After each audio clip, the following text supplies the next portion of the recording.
Est-ce que c'est normal que je regarde le tableau puis on dirait que je comprends rien? Bien, ça peut sembler un peu abstrait ou difficile.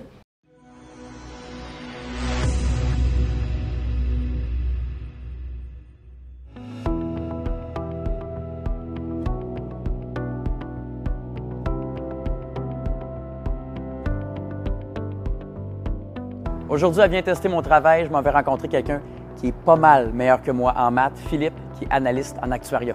On y va.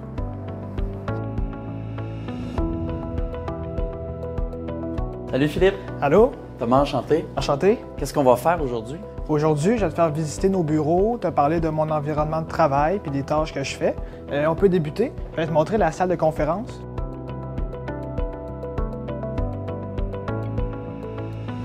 Philippe, quel genre de conférence vous faites ici? Souvent, le matin, on a des rencontres de planification, que ce soit juste avec mes collègues de mon équipe proche, une équipe plus large. Ça nous permet de faire le suivi de nos travaux. Donc, tu sais, c'est des rencontres qu'on a autant d'équipes que des fois aussi plus individuelles. Toi, Philippe, tu es analyste en actuariat. Moi, dans ma tête, je pensais que c'était la même chose qu'un actuaire. J'ai l'impression que ça ne l'est pas vraiment. En fait, c'est surtout la différence au niveau des titres professionnels qu'on peut avoir. Lorsqu'on termine le bac, à l'université, on peut travailler dans le domaine de l'actuariat, mais on n'est pas actuaire. Pour l'être, en fait, c'est un titre qui est régi par l'Institut canadien des actuaires, qui nous permet d'acquérir certains titres, en fait le titre d'associé, puis par la suite le dernier titre de fellow de l'Institut canadien des actuaires, qui nous permet réellement d'avoir le titre d'actuaire. Ces titres-là, on peut les acquérir en complétant des examens professionnels qui sont faits après l'université, puis c'est pas régi par les universités, là, c'est vraiment à part. Mais je pense que le parcours universitaire qu'on a nous donne de bonnes bases. Puis par la suite, c'est un peu juste comme la suite de nos études. Ça nous permet d'avoir des responsabilités plus importantes, d'obtenir des postes qui sont plus importants. Mais ce qui est intéressant aussi, c'est que les examens professionnels, c'est pas obligatoire. On peut très bien travailler dans le domaine de l'actuariat pendant une longue carrière là, sans avoir complété tous les examens.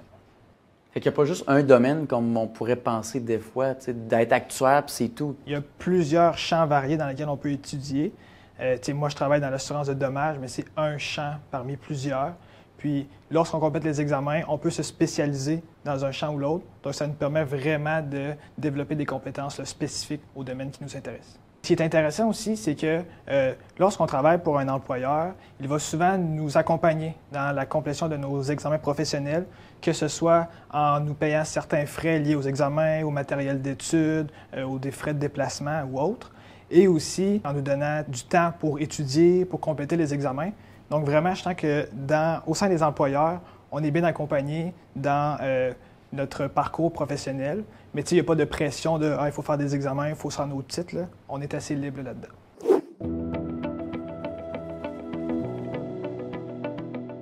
Philippe, ça, c'est ton bureau? Exactement.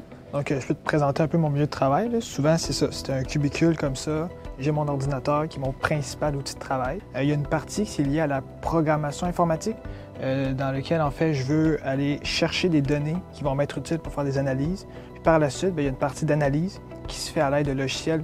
Excel est un logiciel qu'on utilise quand même souvent pour faire des analyses. Puis on peut pousser aussi les analyses avec d'autres logiciels. Ouais. C'est quoi les stéréotypes qu'on pourrait avoir envers les gens qui travaillent en actuariat? Bien, c'est sûr que les maths, c'est un préjugé qu'on entend souvent parce que les études nécessitent beaucoup de mathématiques, c'est sûr.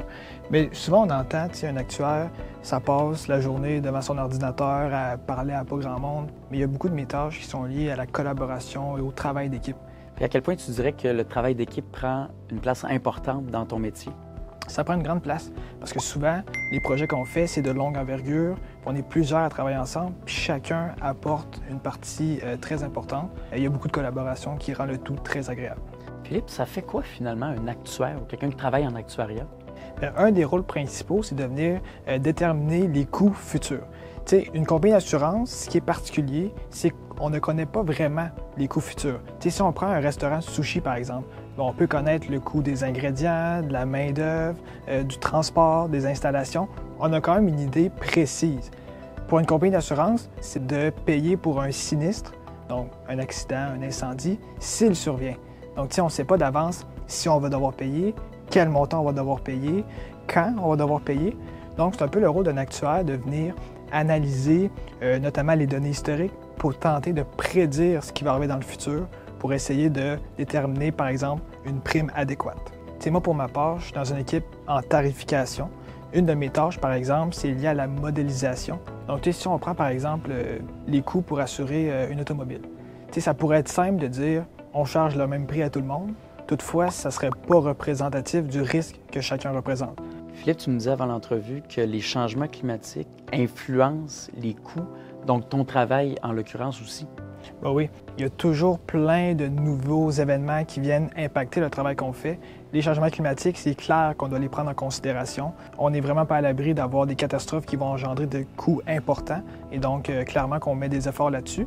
Mais je pense que d'un point de vue de l'actuaire, c'est important de toujours prendre en considération l'ensemble des facteurs qui peuvent venir impacter la compagnie d'assurance. Donc tu remets un peu tout en doute. C'est ça qui fait partie de ton travail aussi. Il ne faut jamais prendre pour acquis ce que l'ordinateur donne parce qu'il y a tant des facteurs externes que si on ne considère pas, on pourrait aller dans la mauvaise direction. Puis toi, Philippe, qu'est-ce qui t'a amené dans ton parcours à devenir analyste en actuariat? Bien, certainement que mon intérêt pour les mathématiques, je dirais la programmation informatique, mais aussi la résolution de problèmes complexes, c'est quoi que j'aimais dès le secondaire. Moi, j'ai toujours été attiré par le sport, mais en particulier les statistiques liées au sport. Puis un peu la même chose au niveau de la politique. J'aime ça suivre les sondages, puis essayer de voir si les tendances peuvent être inversées dans le futur. Et même que lorsque j'étais au secondaire, j'ai participé au stage d'un jour offert par Jeune Explo. À l'époque, j'avais pas vraiment entendu parler du métier d'actuaire encore, et donc j'avais exploré le métier de député, qui m'intéressait beaucoup à l'époque.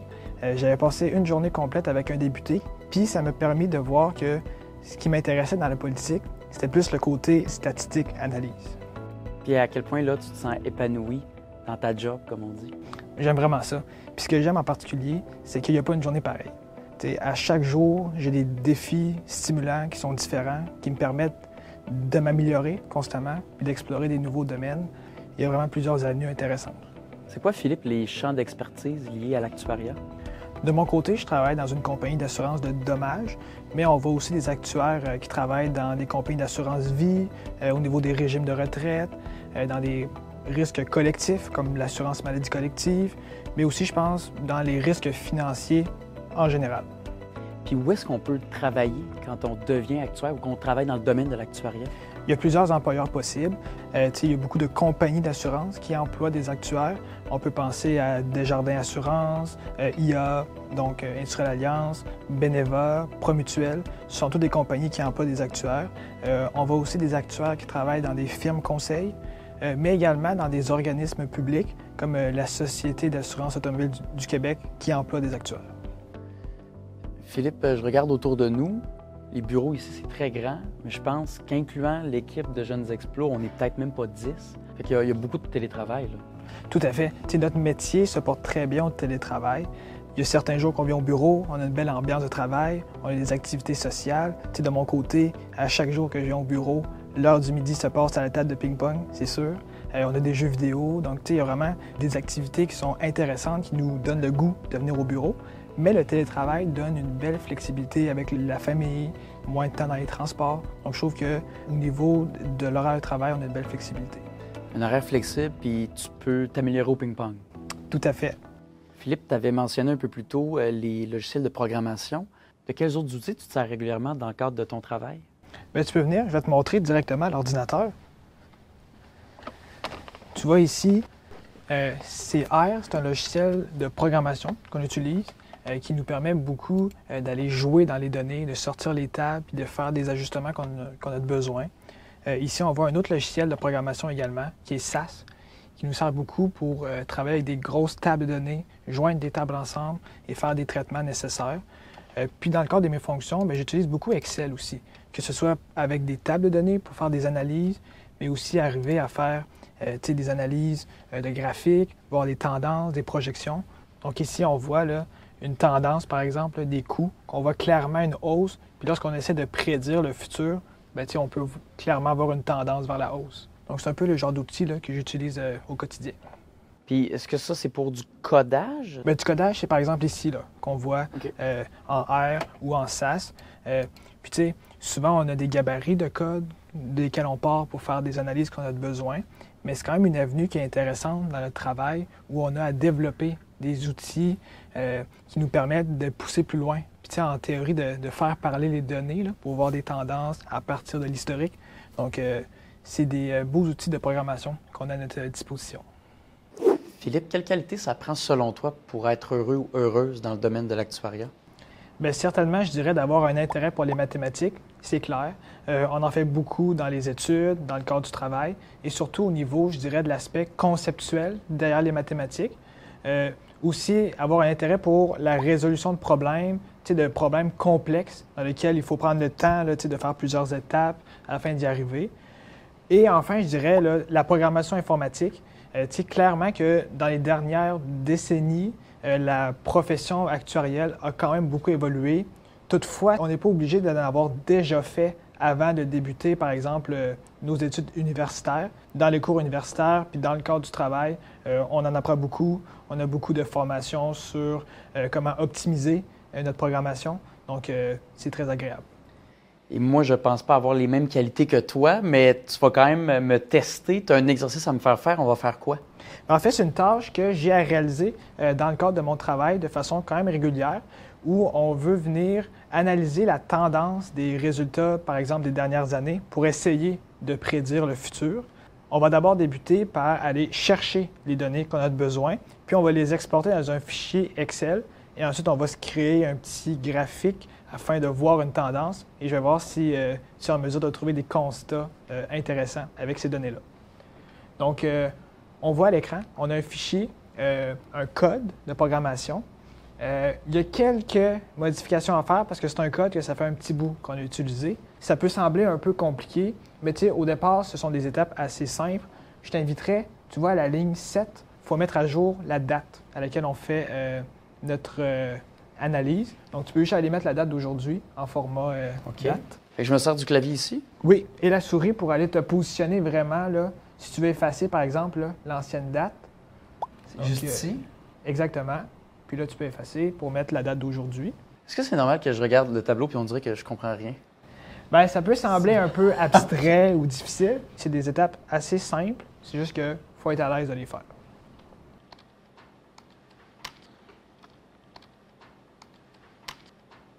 Là, la date est insérée. Oui. Puis là, dans notre cadre de notre analyse, on veut regarder toutes nos données.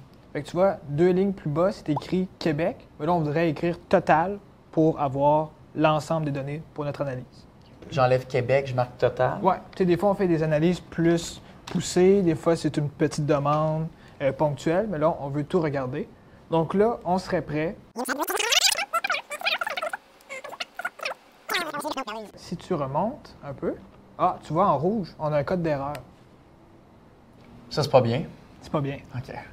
Mais tu vois, ça nous dit, là, c'est en anglais. Tu sais, on peut travailler en français, mais la programmation, là, c'est beaucoup des codes d'exécution en anglais. Là, il nous dit, variable prime souscrit, elle n'a pas été trouvée. Même chose pour l'autre variable en dessous. Donc là, si on retourne dans le code, tu peux cliquer en haut sur Programme. Puis tu peux descendre, parce qu'il nous a dit que c'était dans la dernière étape. Et tu vois, il y a à la ligne 40. Puis là, il y a 2 variables qu'il n'a pas trouvées parce qu'ils ont changé de nom.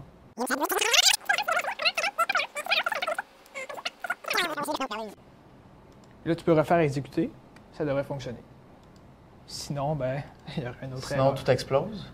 Ah, tu vois, ça fonctionne. Puis ça nous indique que le tout a été exporté dans un fichier Excel. Puis ça, qu'est-ce qu'on vient de faire? Ça sert à quoi? Bien, il y a 2 parties. Il y a un traitement des données, donc ça va chercher les données dans des tables. Ça vient faire quelques modifications qu'on veut avoir. Puis, la dernière partie, où il y avait une erreur, ça vient exporter les données dans un autre fichier, qui est un fichier Excel. Puis c'est à partir de ce fichier-là qu'on va pouvoir se bâtir des outils plus poussés là, pour analyser. Là, ça nous fait juste une table avec des millions de lignes de données. Mais là, ce qu'on veut, c'est aller dans un fichier Excel pour faire une analyse plus technique. Donc, si tu veux, on peut ouvrir un fichier Excel. Donc là, tu vois, c'est un fichier Excel. Si tu cliques sur l'onglet Data, on voit la même table de données qu'on avait dans l'autre logiciel est exportée là automatiquement. On va pouvoir débuter à partir de cette table-là afin de créer on va créer un autre tableau résumé, puis un graphique qui va nous montrer potentiellement une tendance. Donc, tu peux retourner dans l'onglet Sévérité. Puis là, c'est là que c'est intéressant. On va voir tes capacités en Excel. Oh boy. On voudrait se créer un tableau croisé dynamique qui nous permet de tout mettre ensemble, nos données. OK. Puis ça, c'est dans quelle section que j'ai créé un tableau croisé dynamique? C'est dans Insertion, dans Insertion. en haut, complètement à gauche. Clique sur le bouton. On voit nos données qui sont sorties, notre tableau. Donc là, ce tableau-là, en fait, c'est quoi? On a chaque année, chacune des garanties, c'est quoi le coût moyen d'un accident. Mais là, ce qui serait intéressant, ce serait de mettre ça sous graphique. Parce que là, c'est beau, on voit des chiffres, mais ça ne nous donne pas vraiment l'occasion de voir une tendance ou de voir des résultats. Donc, tu peux cliquer à droite. Tu vois? Là, on a placé sévérité. C'est quoi de la sévérité? En fait, c'est le montant moyen que coûte un accident. Donc, on regarde l'ensemble des accidents qu'il y a eu pour chacune des années, puis on divise le montant total par le nombre d'accidents qu'il y a eu.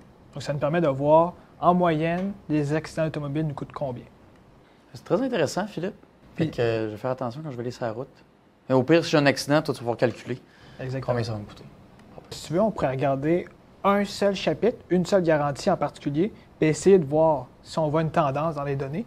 Donc, tu peux peut-être cliquer sur type chapitre, là. C'est comme un petit bouton qu'on peut sélectionner. Donc là, on peut y donner le nom, par exemple, sévérité du chapitre A. Ouais, majuscule.